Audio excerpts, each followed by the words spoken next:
You're listening to the Paranormal Peeps on the Darkcast Network. Come to the dark side of indie podcasts with the Darkcast Network. We have cookies. Between the realm of the dead and the journeys of the living, join Josh, Jamie, and Elisa as they delve into the vast world of the paranormal and breathe life back into the history of the departed. Hey, everybody. Welcome back to the Paranormal Peeps podcast. I'm Josh. I'm Jamie. And I'm Elisa. And we have got a great episode for you guys tonight. We are going to be talking about a location that I've never heard of before. Me either. Well, I hadn't either, but I started kind of looking at stuff and I come across it. Which is and now, great. right, but now it's on my bucket list. Okay, one sight of this place and I was like, all right, Add it. I want to go. I want to go. I don't even know the stories, but I want to go. Well, yeah, exactly. And it's a beautiful hotel, which means we can go stay there again. Like we did at the Stanley. Again? Like we did at the Stanley. I'm like, when were we Yeah. there? Yeah, Josh, when did you go? Do you want to? and who did you go with? Story to tell? I Yeah. have no stories to tell. Something you need to. Oh, okay. Are you sure? That's why you're not allowed in Canada. That's right. Ooh, the truth comes out. Look, I was the cause of the 1926 fire. Sorry. Oh, wow. You're way Dude, you're older than old. what you told me. Answers a lot of things for me, though. Look good for my age. Come on now. So we are going to be talking about the Banff Springs Hotel. Yes, we are. Or, as they lovingly call it, the Castle of the Rockies. And it looks like a castle. It really Holy does. freak, it does. It's bigger than a castle. Are you kidding me? It's huge. It's beautiful. Well, it's definitely bigger than a UK castle, an English castle, for sure. Well, it's actually modeled, I believe, after a castle in Scotland. Yes, it is. That's cool. Yeah. Well, we're going to have to go to both and just like compare and contrast the differences between the two. Yeah, I'm game. Yeah, we are. It's going to be fun. It's going to be fun. It's going to be fun. It's going to be fun. Fun. Yeah.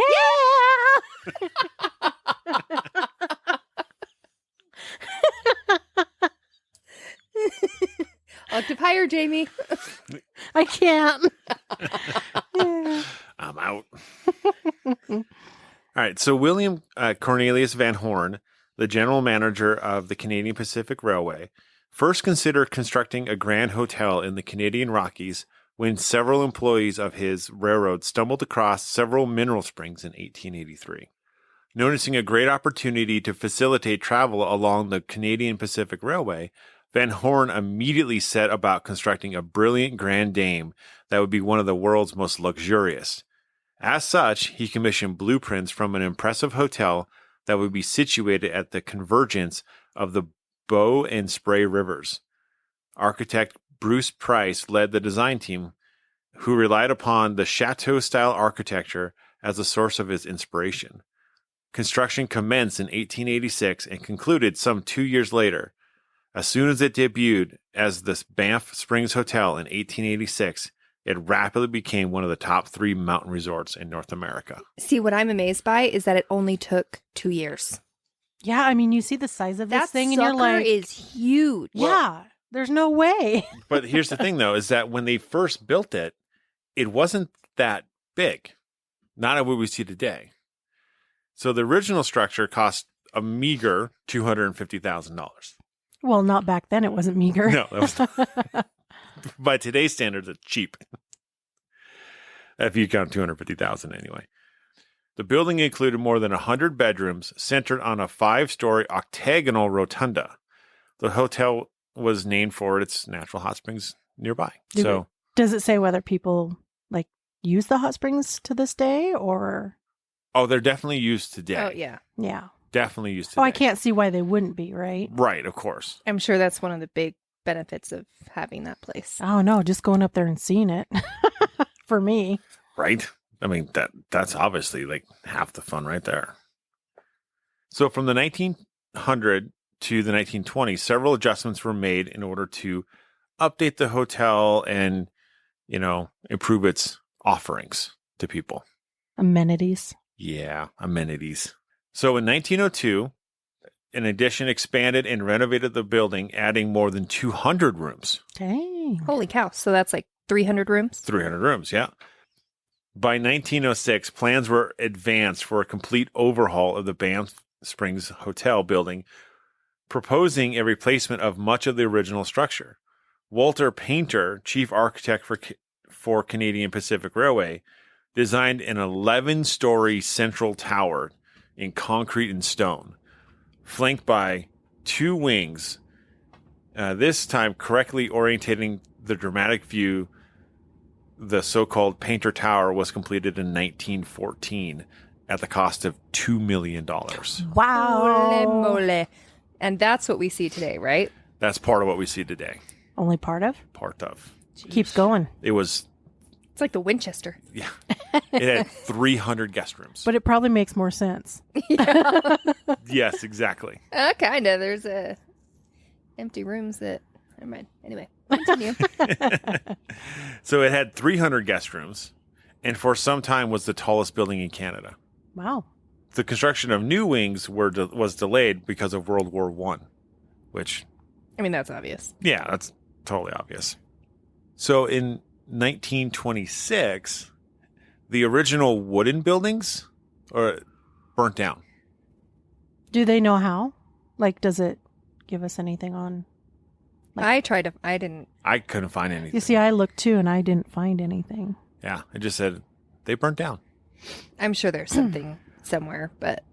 Yeah. But that's so that the original $250,000 building burnt to the ground. Man, that'd be devastating. That would be awful. Yeah. But, I mean, we're not surprised here. It was wooden. Well, this seems Exactly. to happen You know? a lot back in those days. There's always a fire or two Well, Or and two, it's in yeah. a forest. I Yep. mean, up in the mountains. yeah. Lightning. I don't know. Yeah, it could be any manner of things, right? So further significant renovations were designed by J.W. Orrock, who continued in the style originated by Painter, and he significantly expanded the Painter Tower, altering its roof line and adding 2 substantial wings following the fire. The new 2 wings were completed and opened in 1928. So this is getting more to what it looks like today. Yeah, it's definitely expanding. Yeah. You guys need to look this up. It is magnificent. It is huge. Add it to your bucket list. Oh yeah, definitely going to add it to ours. I want to stay on the top floor. Yes. The penthouse suite. Ugh. That can't be cheap. Do they have a penthouse suite? I don't know.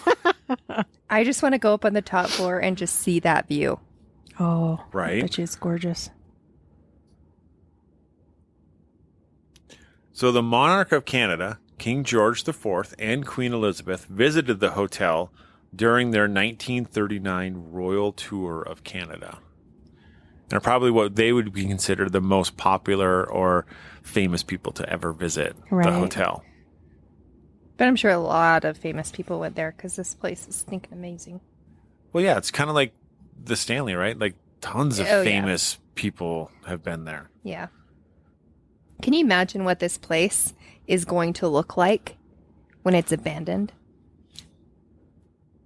If it ever gets abandoned. I'm just saying,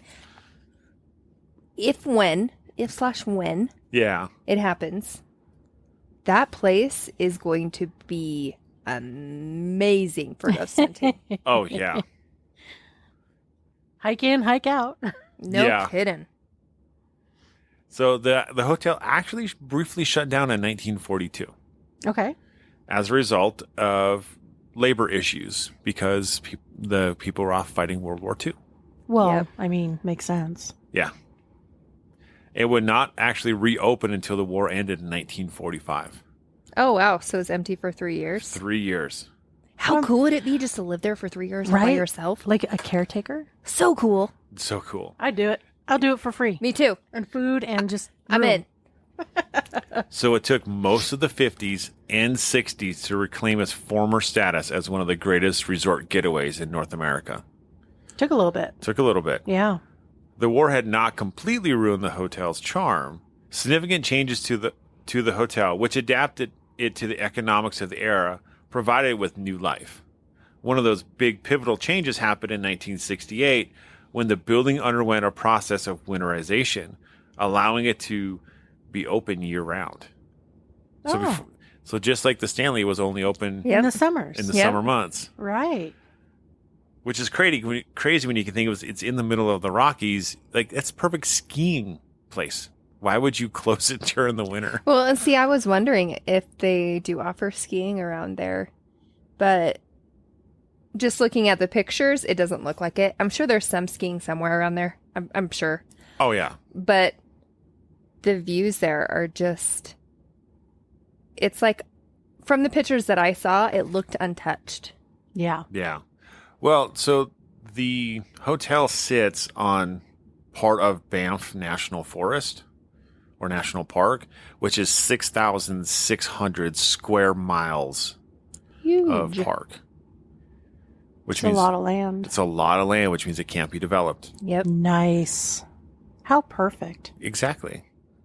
So the hotel has continued to go under more renovations through the latter half of the 20th century, including one in 1971 and another for the 1988 Winter Olympics. Really? Oh, cool. Yeah. I didn't know I wonder that. how long their winters are where that hotel is. Because it is higher up. It's in Canada.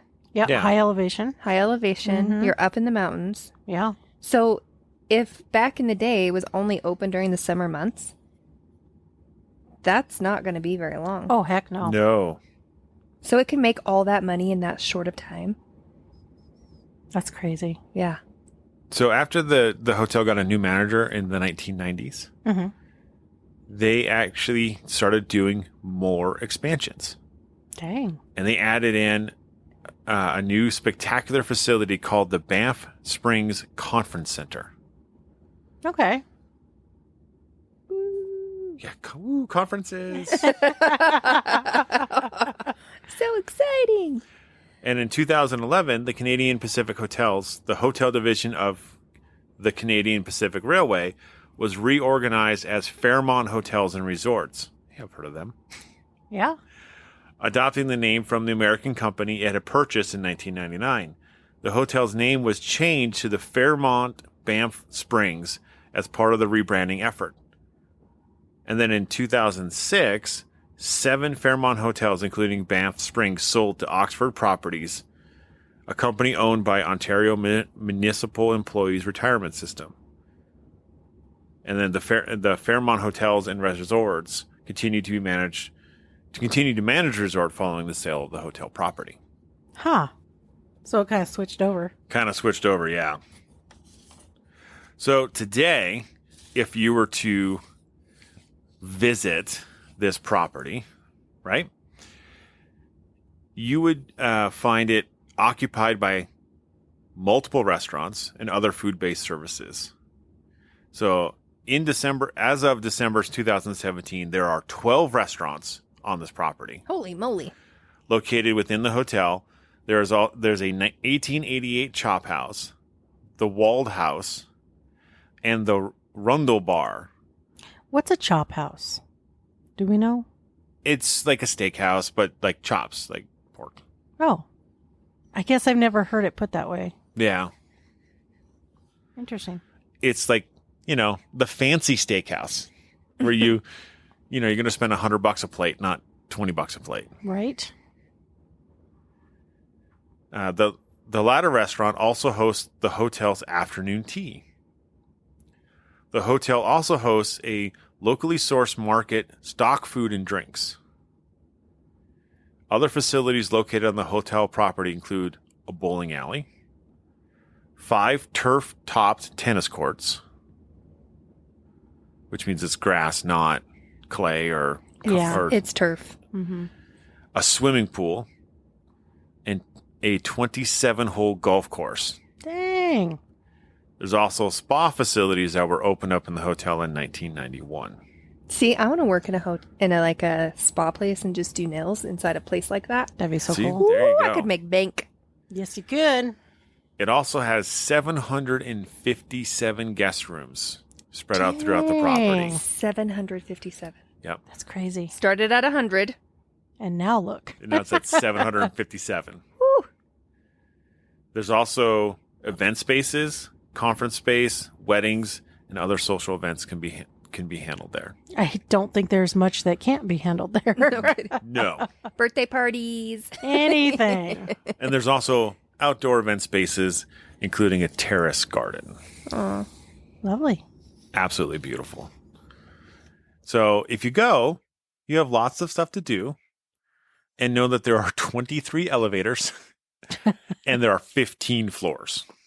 Dang. That's what I'm saying. I'm going to go that top floor. Have Just that for the view. view. Right? Just Hopefully to there's see like an it. observation deck up there or something. Oh, that'd be so cool. Yeah. So, like all beautiful old hotels like this, it's got to be haunted, right? Well, I mean, yeah. How could it not be? Exactly. So, like you said, they have a lot of famous people that have stayed there. Did you mention Marilyn Monroe, I did not. Joe DiMaggio? Did not. Yeah. So they've been there too, which is, I think, didn't Marilyn Monroe go to the Stanley as well? Yes. Yes, I thought so. But they also have guests of another kind that still walks its halls. The spectral kind. What's Our that? favorite kind. Our favorite kind, but the hotel's least favorite because they don't pay for their rooms. Well, I know, but you got to imagine that people who are into what we do probably go up there just like they go to the Stanley. Yeah. So it is benefiting them still. Oh, absolutely. So you mentioned the fire in 1926, Yes. right? Okay, so so during the construction of the original wooden hotel, there was a significant error from the contractor that was building it. Okay, so a room was built, but it had no windows and no doors. And the contractor screwed up, and he didn't even tell that information to the hotel owner. So not only did he build the hotel backwards, Yes. he faced it the wrong way. Oh, I didn't know that. Yeah. He also put in a hidden room. Well, not on purpose. Miscalculation on his part, but he didn't share that information with the owner at the time. You know what? I don't know if I would either. I don't know. Right. I mean, Or just put a door on it and call it a closet. right? Storage room, something, right? So nobody knew about this but the contractor. So the room was only discovered after a fire broke out in 1926. And since then, there have been a report of apparitions that are actually often seen roaming the hall outside of this room, which is weird. That's super weird. Why Huh. outside, roaming around outside of the room, but not going into the room? Huh. Maybe it's the contractor going back and forth going, how am I going to fix this mistake? How am I going to fix this mistake? Yeah, but he's one apparition. They said many. Oh, that's true. Maybe it's his workers. We've been figured out. They know. Maybe they started the fire trying to burn it down and it ended up exposing it. So there's also haunted room 873. So this room was reportedly the scene of a tragic murder of a family. Okay. So I've heard a couple different things on this. I've heard where the family was murdered by an unknown individual. But the one that I come across multiple times was that it was a dad and a wife and I think a daughter or a child. I don't know if it was a boy or a girl really. And he murdered his wife, murdered his child, and then killed himself. So it was like a murder-suicide. So I've seen many writings about that more than I have the unknown person murdering them. It seems pretty random for a person, unknown individual, to be able to get into someone's room and murder everybody in their sleep. Right. That's why I tend to think if it even is real. I mean, who knows the validity of any of these stories, Right. to be perfectly honest with you. So anyways, they used to rent out the room, of course, and the thing I read said that like housekeeping would go in there, they'd clean it, and then they leave and they come back like to replace the towels or something, because they ran out, and they would find like what looked like blood stains that weren't there previously. They would clean it up, but they kept reappearing. Right. Okay.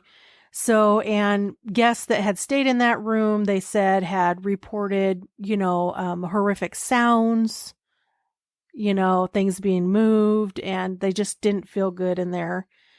So what they ended up doing is they ended up bricking up this room, and they made it to look like the rest of the wall in the hallway. So nobody really ever knew. Yeah. If you didn't know it was there before and you went up there, you wouldn't know. Which honestly makes me sad, because the fact that it's got so much activity in it, like that's like the ghost hunter's dream right there. But is it really the truth? I mean, Well, So this is what don't know. actually I read. I read from someone who used to work there mhm. that it is actually what they did is they just extended that space to be part of another room. So they bricked over that one door because there was another door. see, That would make sense, yeah. right? So that would make sense. The other couple reports that I found was that people were awoken in the middle of the night by blood curdling screams. Yeah. Mm-hmm. And then when they turn the lights on, there'd be bloody handprints on the mirrors. Can we stay in that room? Right? Yeah, I want to stay in that room. Yeah. Like, Yeah. give me, like, would it be 871 then, or 875? We'll just get them both. We'll just get I'll both. take one. You guys take another. There you go. Yeah. But yeah, they say guests report seeing apparitions outside of this room too, which is odd. And they're saying possibly members of that family that were reported to have been murdered there. So I don't, and what's with the apparitions? You can go through walls. Why are you hovering outside of these rooms? Just go on in. I know. Nothing's stopping you. Right? Well, I actually have another story about room 873. Ooh, do tell. Are you ready? Yeah. Okay, so and I actually found out about the fires. You ready for this? Okay, in 1906, the Fairmont fire alarm system failed to alert staff members when an electrical fire broke out in one of the hotel's guest rooms. 3 people died as a result. In 1914, another fire swept through that part of the building after someone improperly disposed of a cigarette. And then finally, there was an explosion caused by leaking gas lines during the construction work that took place in 1929 through 1931. So now for that room. There were also plenty of guests who would lose their lives while staying at this hotel. Now, mind you, this is on a website called Mallory'sAdventures.com. Okay. Okay. So Rose Walker is just one of them. She was running late one day to get ready for dinner and didn't realize that she had confused her room number. Instead of 873, Rose thought that her room that she booked was 837. She got off on the wrong floor, fell down an open shaft, and died instantly. Oh, man. It's believed that Rose haunts the room 873 every year on the anniversary of her death. The room that Rose haunts is on the 8th floor, and it seems like most of the paranormal activity is associated with the hotel. Associated with this hotel happened on this floor. There is an entire family that perished in a fire on the 8th floor, including a child who now supposedly plays in the halls. There's also mysterious white horses that appear at night from time to time, but no one seems to know what their tragic story is. On the 8th floor? I want to see a ghost horse up on the 8th floor trotting down the hallway. I don't know if they necessarily meant the hallway on that. They probably should have put that in a little more descriptive saying outside. Should have been a little more clear. Can you imagine? It's actually in 873. You see white horses, like a herd of them running down the hall as you open up your door. And then me behind him with a coconut. Oh my gosh. Maybe they so go funny. into 873 and they hang out. So you wake up in the middle of the night and there's like a bunch of white horses just chilling in your room. Oh, that'd be so cool. I mean, I'm in. You want a ghost carrot? Let me kill this carrot A first. ghost apple? Here, eat an apple. Oh, that's too funny. Oh my. Well, to me, that makes more sense that a family of 3 died in a fire. Yeah. Like that one, I could see that. you Right. know. But on the 8th, I mean, you're talking about the middle floor of a 15-story hotel. How And did you get a fire big enough to perish everybody in it? And without, Well, it doesn't even have to be the fire. It could be the smoke in general. yeah, the That's smoke true. inhalation. Yeah. someone fell So- asleep with a cigarette and Well- burned up the couch. You never know. Drunk. Never know. Fell asleep with the stogie in his mouth, Yep. her mouth, whatever. All right, so there's another one called The Burning Bride. And I don't know. There's like, I try to find something on this more than just the reports. Yeah. Some actual, something substantial about it, but I couldn't. But anyways, stories suggest that a woman dressed in her wedding gown was startled and lost her life on the staircase by falling down and breaking her neck. So it's reported that there were candles on the stairs when the bride was walking up to them. And when suddenly her dress caught fire, and in a panic, she tripped and fell down the stairs, dying from a broken neck. Now, some say that the heel of her shoe got caught in the hem of her dress, causing her to trip and fall down the stairs and breaking her neck. Believable. So many people have reported seeing her ghost in a full wedding gown, often dancing in the ballroom. And guests and staff had, in some cases, witnessed the flames from her dress as she dances. And then others have seen the woman on the staircase where she lost her life. See, part of me is like, the skepticism part of me is Yeah. like, are you fantasizing over this? And Right. or also, could it be this story's been told so many times? I Mhm. guarantee you this has probably been made up. I guarantee, Oh, yeah. I bet a lot of these stories have been made up. I A guess- lot of these legends, right? Oh, of course. But when you talk about it so much and you bring it up enough, It becomes reality well, to you. well, I mean, when we talk about what's that? The entity, the tall, skinny Slender Man. Slender Man. Okay, when we talk about Slender Man, that's fake, but then all of a sudden people start seeing it around because guess what? You brought life to it. We created it. I don't think it's like created out of nothing. I think to me, it's like, okay, well, Satan has an opportunity to manifest Mhm. this and create this and does, or whomever, Yeah. does. And then this new entity is born. I mean, it's always a possibility. We don't know. I mean, Yeah. And it's- nobody it's- knows. Nobody But knows. This yeah. is just where my skepticism comes in, and where Right. my thought process goes is that it's been talked about so much that it has now been created in a way. Yeah. Well, the thing is like it's very plausible that a bride fell and broke her neck on the stairs, because I mean you step wrong on a set of stairs and it's not that inconceivable to see someone falling and breaking their neck. Sure. For sure. Totally. But when there's no proof in the back to back it up, Yeah, Right. and that's what you got to wonder is like, is there an article somewhere? You have to go way back in the archives and Yeah. try to find Can one. you find one? And I mean, some places are really good with keeping records, Mhm. right? Salt Lake City is one of them. Deseret News has articles back into the early, 1800s when the state was founded, Yeah. which is amazing. Yeah. So, like, there's stuff out there, but Sure. is there enough to find to piece it together? Well, for me, it's like, how many hotels and places like this have brides? They're always dressed in white, and they're always on the stairs, and There's always Right? a lady. there's in white. always a lady in white on the stairs. Well, and Yeah. this is the second bride that caught fire that I've heard of. Yeah. So I mean, I don't know. Hard to say, right? Yep. But here's the thing. They say staff members have also reported strange noises that come from the bridal suite that they have, even when the suite is vacant. Mm-hmm. So are staff members really saying that, or is this just something they threw in to make it more? Well, see, here's the thing. I do think stuff exists there. Oh, I'm sure it does. 100%. 100%. Yeah. And I'm sure that things happen all around, I'm sure. and including the bride's room. I mean, why Mhm. not? Yeah. That's, I'm sure, beautiful room. I would want to go in there. Yeah. Yeah. Well, and I'm sure there's a lot of things that have transpired there. Maybe just not exactly how it puts it here, but Yeah. Right. And how much do people want to report a lot of these things properly anyway? Right.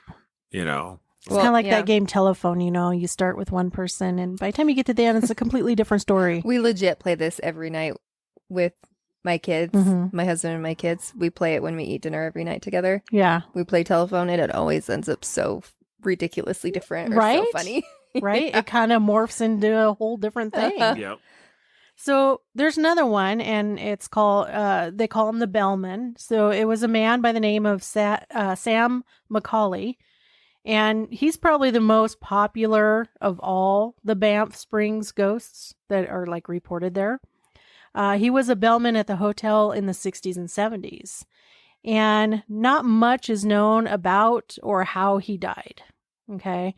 But they say his spirit is said to haunt the hotel, and he has been known to appear in his 1960s uniform, and he's actually helping guests enter locked rooms. Like there was this report where a couple of these gals, older ladies, had their key wasn't working.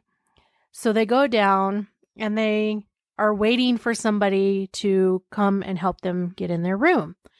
They wait 15 minutes, and so they're just like, oh, you know what? Let's just go try our key again. They go up there. The key don't work. And then down the hall comes this man who kindly helps them get into their room. And, you know, when they later found out, you know, that because they went down to thank him and he wasn't there, so they told somebody down there at the front desk, hey, you know, thank him. And she's like, nobody has helped you yet.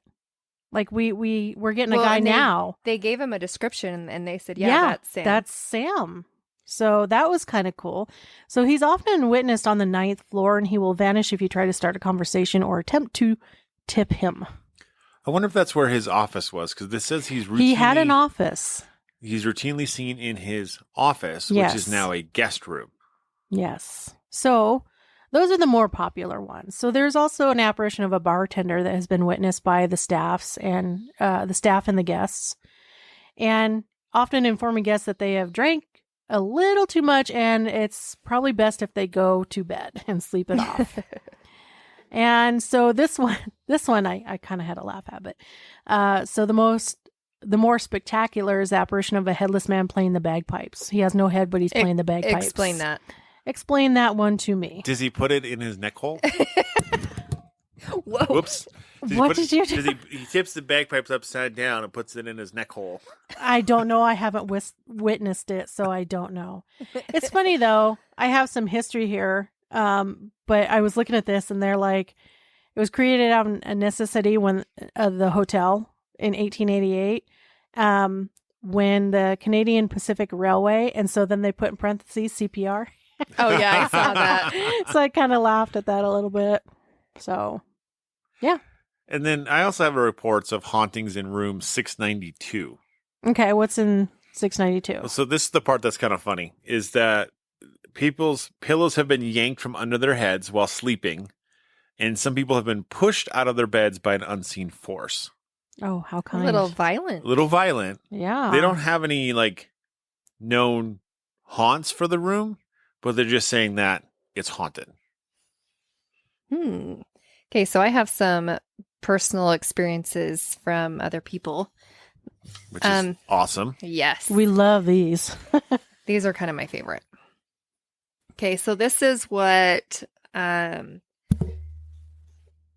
someone said. They said, I worked nights there and did various things. The popular stories are not true, but I believe that there is activity there. I have seen some things that could not be explained. One night, I was polishing a brass railing that goes up the stairs to the men's washroom beside the Rundle Lounge. The washroom door opened a bit and slammed.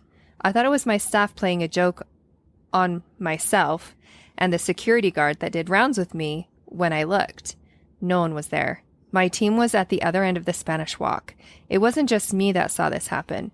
No one would have been able to do this unless they were inside the washroom. We had a clear view of the door and were 4 steps down from it. Another night, I was in the 9th floor tower in the night FDM, checking some rooms. We were both in the larger room doing a check, and we heard kids laughing in the hall. This was at 1 a.m. We heard a faint knock on the door and laughing. FDM opens the door and there's no one there. The whole tower was blocked out for a special guest, so no one was on any of the floors. We had the elevator locked, so unless you had a manager key card, you weren't able to get up there. The fire exit you can't get into the hallways from. Doors locked on the inside, forcing you to go down to the main level. Other small things have happened, but those are the most memorable. Dang. Then this next one. Kids at 1 a.m. Also reported at the Stanley. Yep. That too. Yeah. This is from McDavid Shady. When replacing a wall on the 4th floor, my boss found an entire hotel suite completely boarded off from the main hotel. Still decorated in what appeared to be the 1950s decor, like it was frozen in time. It was a big, beautiful corner room overlooking the property, and apparently there was something faintly written in blood or lipstick on the bathroom mirror. That was all my boss shared with us, but when we suspected he was hiding something, as he seemed shook. When we looked at the room from the exterior of the hotel, the windows looked like they had frost over them, like a glaze with smoke, like there had been a fire. The manager told him that the area of that hotel had been shut down a long time ago and to board the room back up like it was. So he did. Later that night, when we were walking home from the bar, we noticed that there were lights on in that room. It looked like a party was happening, and we could hear music. We could see only silhouettes from the outside, so we went where the room should be inside the hotel on the 4th floor just out of curiosity to see if we could hear anything. There was no door, just a long, dark, empty hallway past where the other hotel rooms are. We could hear faint laughter and maybe some glass chiming and some music. The song sounded like Lavender Moon by, I don't know how to say it, Harola Rose? I don't know. I almost thought that I was losing my mind at this moment. We knew that this room was inaccessible as it was boarded off and there is no door. It was one of the creepiest experiences of my life. That was our last night at the Fairmont Banff. Wow. Well, you got to wonder too, though, like, do they get it wrong? Like, people are reporting it's 873. Is it really just on the 4th floor and not on the 8th floor? Because that claim of finding a boarded up room kind of follows intact with the with the reported story. Right? Yeah, I don't know. Yeah. Hard to say, but that's kind of a cool story. I wonder if there's two different ones. Because this one is like the room was there it looked like the 50s. Mm-hmm. Yeah. Still staged. Yeah. So I don't know. That's interesting. So here's another one. I was doing some dusting in the lobby and felt someone stomp their foot super hard, what felt like right in between my feet. Me thinking that it was a coworker messing with me, I spun around to see nothing in the massive lobby. I felt shivers down my neck and to my feet, a sense of impending danger. And we all know that feeling. Oh, yeah. Oh, yeah. We've all felt that. For the first time in my life, I spoke, "I'm sorry, I'm leaving," and left. This hotel is super old, and without revealing too much, it was used as an infirmary throughout World War II and became a hotel, which has had multiple suicides since. Interesting. I haven't heard anything about the infirmary. Me neither. No. So that would be Wow. interesting to look up. I mean, if it was shut down for 3 years, I mean, I could see it, but I could see it too. I stayed in a hotel at that hotel in Banff a couple of years ago, traveling cross country with my cat. She was chill in every hotel we stayed at except for that one.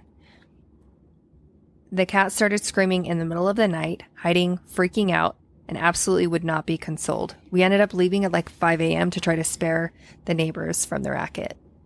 Wow. Well, Animals, Animals know. They know, they see. Another one. My friend who was with me while I write this stayed in the I can't ever say it. Banff. Banff Yes. Springs Hotel around 2 years ago. Her mom and brother and her went home early while her dad was still out and went to bed. She woke up several times in the night saying, "Dad, get out. Go sleep in your own bed. Why are you sleeping here?" Her parents kept on saying, "Go back to bed." In the morning, she asked her dad why he was dressed up in a bellboy suit, that last night and why he slept with her.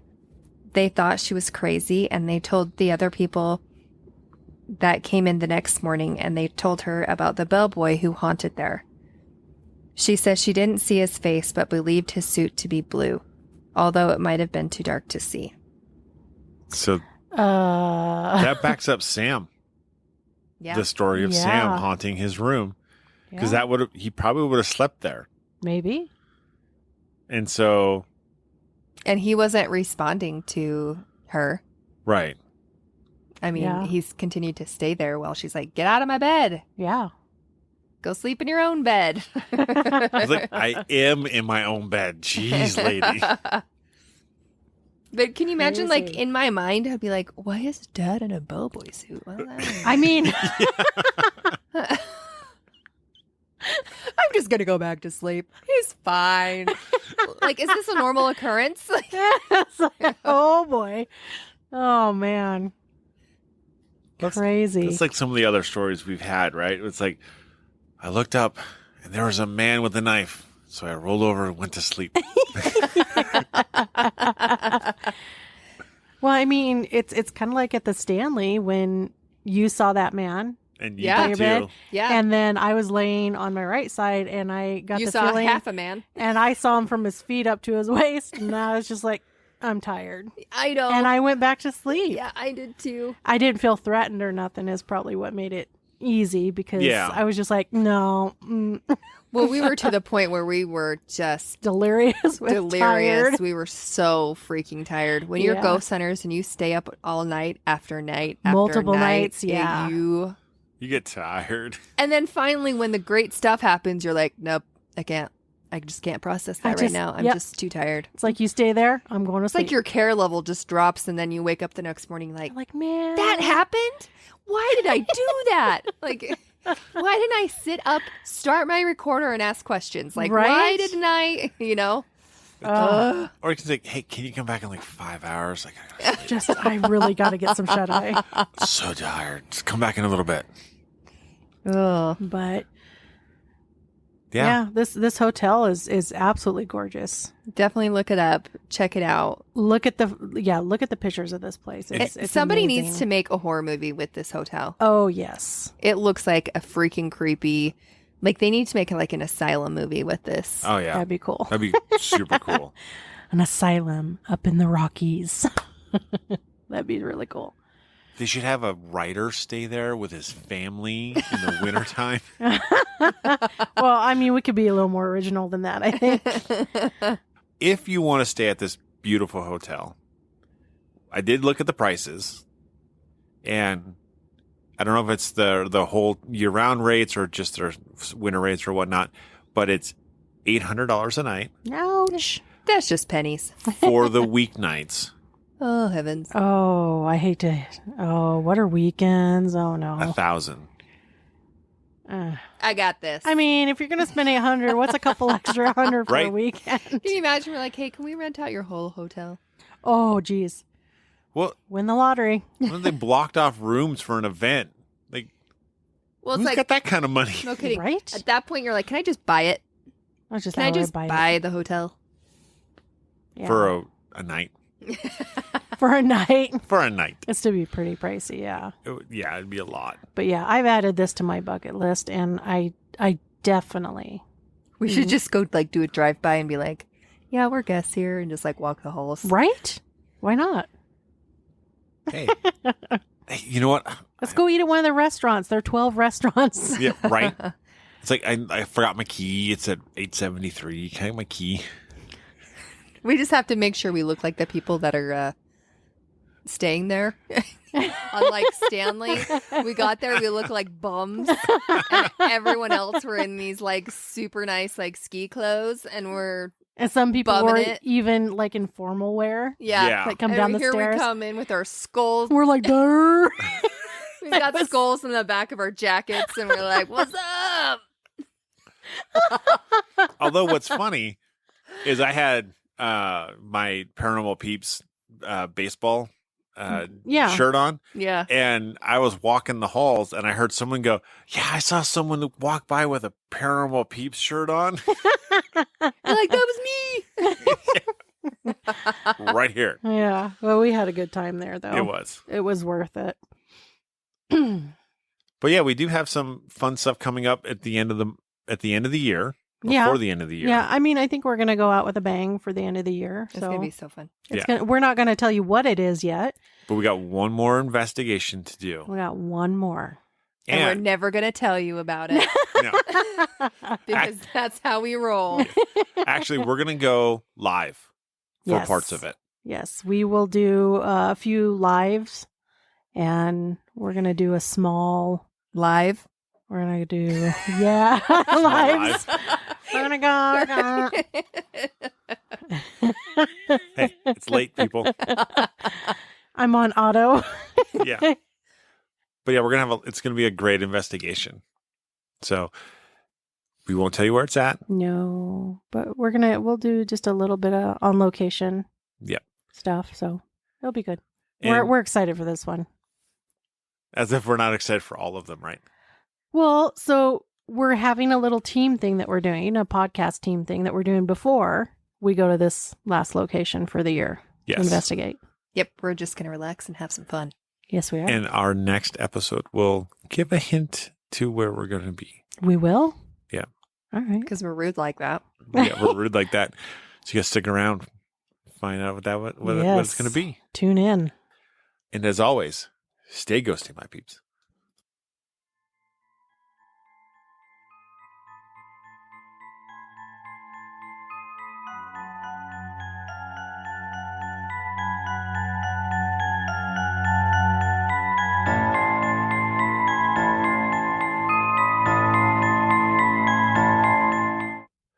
Hey, everybody. Welcome back to the Paranormal Peeps podcast. I'm Josh. I'm Jamie. I'm Elisa. And that did not work out very well. Because you said paranormals. You did too. It's the new reality TV show. Come on. All right. I tried. Sorry. Hey, everybody. Welcome back to the Paranormal Peeps podcast. I'm Josh. I'm Jamie. And I'm Elisa. And we have got a great episode for you today. We're going to talk about a location that I have never heard of before. What's the matter now? He's spitting all over everything over there. A burp just came out and it was real loud, guys. I tried to save it. Well, I totally missed it. I didn't hear anything. That came from deep. Sorry. It's okay. Well, I don't think Mike picked it up. I tried. That'll be good for the bloopers. Yeah. So do we restart this like a third time? Yes. All right. If she can control herself. Okay. Thank you for listening to the Paranormal Peeps podcast. You can find us on social media at Twitter at CPR Paranormal, on Facebook at Paranormal Peeps Podcast and Cold Spot Paranormal Research. And you can find us on Instagram at coldspot_paranormal_research.